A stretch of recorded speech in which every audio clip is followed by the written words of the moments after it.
up, guys? Aaron here with the Lean and Mean Academy. Welcome back. 3, 2, 1. And that we're trained inside of our minds subconsciously. Look at that. Number 1.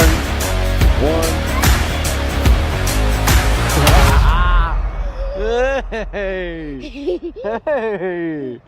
What are you doing, man?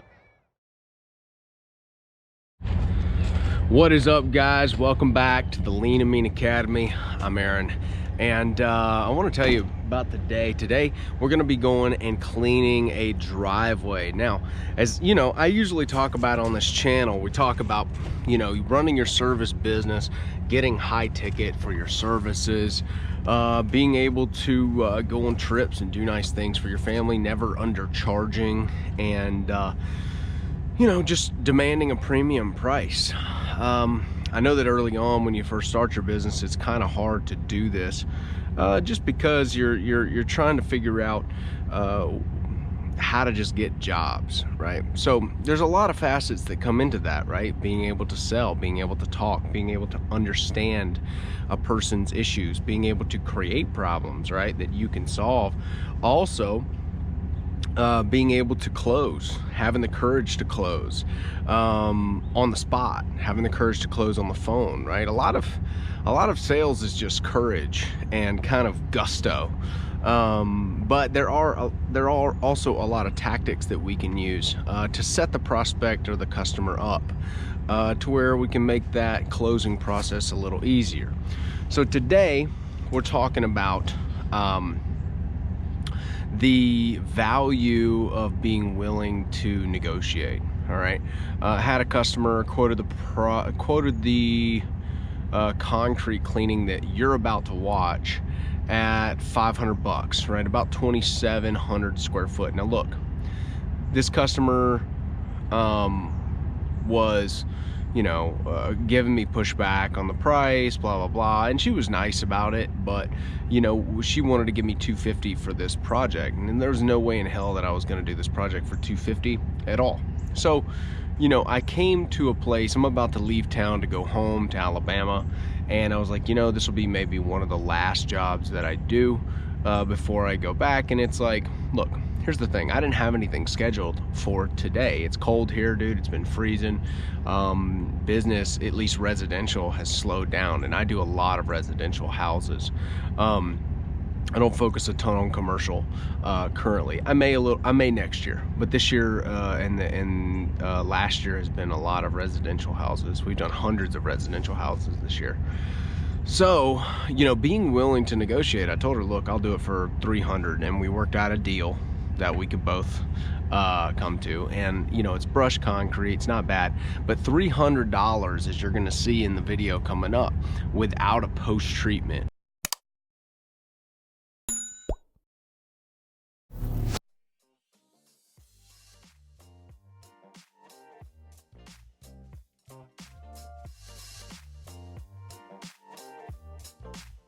Okay, so normally I pre-treat, I post-treat. This is none of that. All right, this is just straight pressure washing, and this is what you get when you decide to like try to cut back on my premium price. Now normally I'm gonna do all those things. I may pre-treat, I'm definitely gonna post-treat, I'm gonna make sure that I kill all the algae.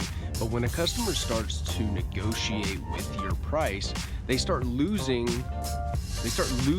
these premium add-ons, regardless or not if they understand what the difference is with post-treatment and how much that's going to actually push the lifespan of this cleaning. It's not my problem. Like when you go down the road of negotiating with like a normal price, and you start bumping it into a place where I'm like Craigslist guy now, all right, you start losing those premium things. Now in the spring, I would just tell this prospect, like, not gonna happen, I wouldn't do it. But right now it's a little slower than normal, so why not do the job, right? But don't do the job at the normal premium way that you would operate. Like, I'm not going to waste all of those chemicals on this. So let's head to this job site right now.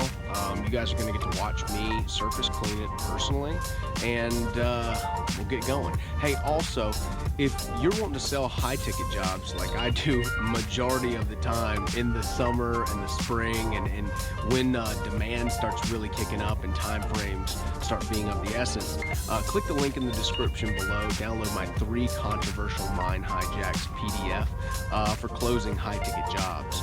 When you do that, it'll also take you, it'll also send a link to you to our private Facebook group as well. So go ahead and click that link, and I'll see you guys at the job site.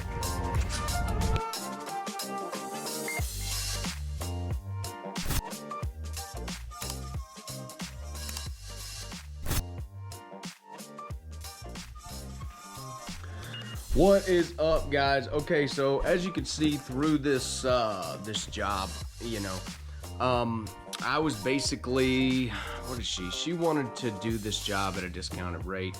Like, you know, normally I don't really negotiate super heavy or allow that type of thing, just because I really struggle with half-assing things. Now, look, if you do negotiate, then I don't do the same type of job. I don't do post-treating if we don't do the official price that I go with. And I mark off a couple other things, and then I'll say I will do it for this price, but these will not be present. Now, look, some people are fine with that, okay?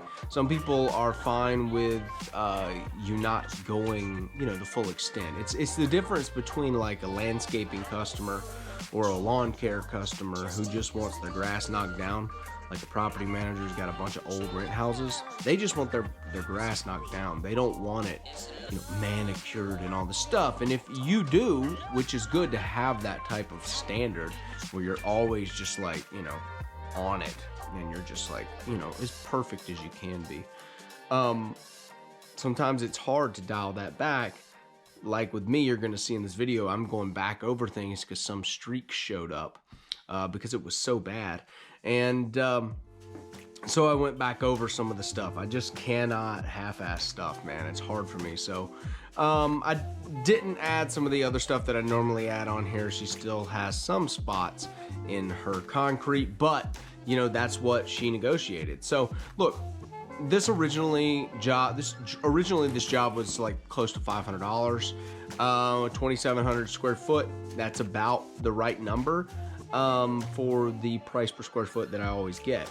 Now, she didn't want to pay that, so she negotiated it down for 300, and then we chopped off a couple other things. Look, I think the job took me 2 hours, right at 2 hours. So, and I know the video is sped up, but look, if you like the video, mash that like button, click the subscribe button, hit the bell so you get all the notifications for the videos. You know, I took this format from my boy. I want to give a shout out, Justin over at Forever Self-Employed.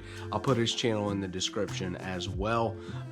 Just as far as like using this camera and setting it up, and it really helps in the wintertime because I usually either have one guy or I don't have anybody with me to do some of these jobs. So it helps to have a durable camera that I'm not worried about, like my vlog camera, which is kind of tender. If you get water or dirt on it, man, it's I learned that from a snowboard act.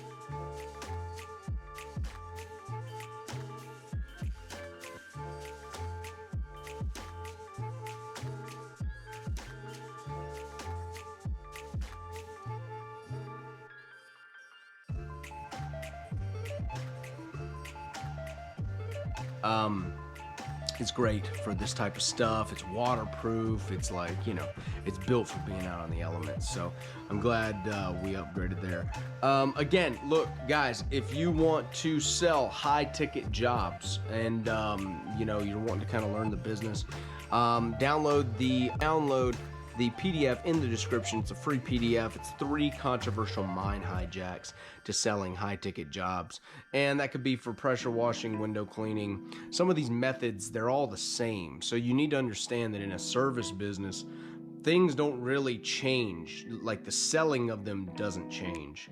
Okay, the marketing of them really doesn't change. Now, the demographics may change. How you reach that market and where that market congregates, where that audience may congregate, may change. But the fundamentals are still the same because it's a service business. So go ahead and download that PDF if you are in a service business or if you're in pressure washing or whatever, and tell me what you think about it. Hey, I'm wishing you guys a Merry Christmas. I got the Christmas tree. She ain't lit up, but I'm gonna go down to Alabama, where I'm from, for the holiday, and it'll be probably the first time that I've been down there.